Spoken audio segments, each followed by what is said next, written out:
ನಾವು ಬಂದ್ವಿ ಅನ್ಕೊಂಡನ ಬರತ್ತವಿ. ಬಟ್ ಆದ್ರೆ ಇನ್ನೂ ದಾರಿ ಇನ್ನೂ ತುಂಬ ಸಿಕ್ಕಾಪಟ್ಟೆ ಇದೆ ಗುರು. ಇನ್ನೂ ಹತ್ತಲಿಕ್ಕೆ ಇದು ಹೋಗುವಾಗ 6 ಕಿಲೋಮೀಟರ್ ಅದ ಅನಿಸ್ತೈತೆ ನನಗೆ. ಇಲ್ಲ ನೋಡ್ರಿ ಇಲ್ಲಿ ಹೌದಾ, ಈ ಥರದ್ದು ಒಂದು 3-4 ಗುಡ್ಡ ಹತ್ತಿ ಬಂದೇವಿ ಇವಾಗ ನಾವು.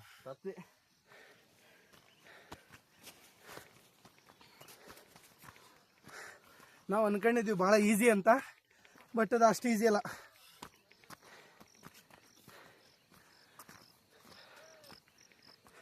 ಕಷ್ಟ ಅಂತೂ ಪಡಬೇಕು, ಏನು ಮಾಡೋಕ್ಕಾಗಲ್ಲ.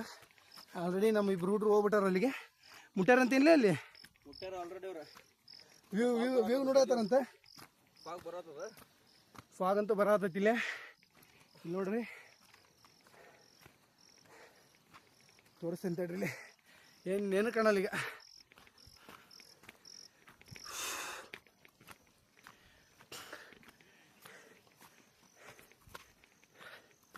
ನೋಡ್ಬೋದು ನೀವು, ಇಲ್ಲೇ ನಮ್ಮ ಹತ್ರನೇ ಬರೋದೈತಿ ಫಾಗಿಗೆ. ಫುಲ್ ಫಾಗ್ ಆಯ್ತು ಇವಾಗ. ಇಷ್ಟ ಮಟ್ಟ ಕ್ಲಿಯರ್ ಇರುತ್ತಲ್ಲ ವ್ಯೂ. ಫಾಗ್ ಬಂತು ಪೂರ.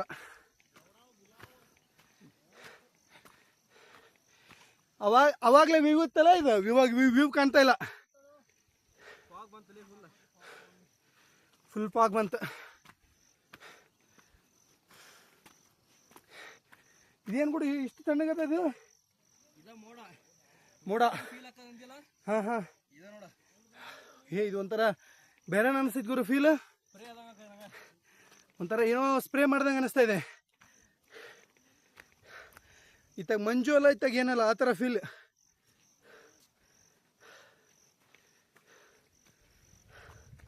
ಇಷ್ಟ ಮಟ್ಟ ವ್ಯೂ ಇತ್ತು. ಇವಾಗ ಫಾಗ್ ತುಂಬ್ಕೊಂತ ಪೂರ. ನನ್ನ ಕ್ಯಾಮ್ರಾಗೆಲ್ಲ ಫುಲ್ ಫಾಗ್.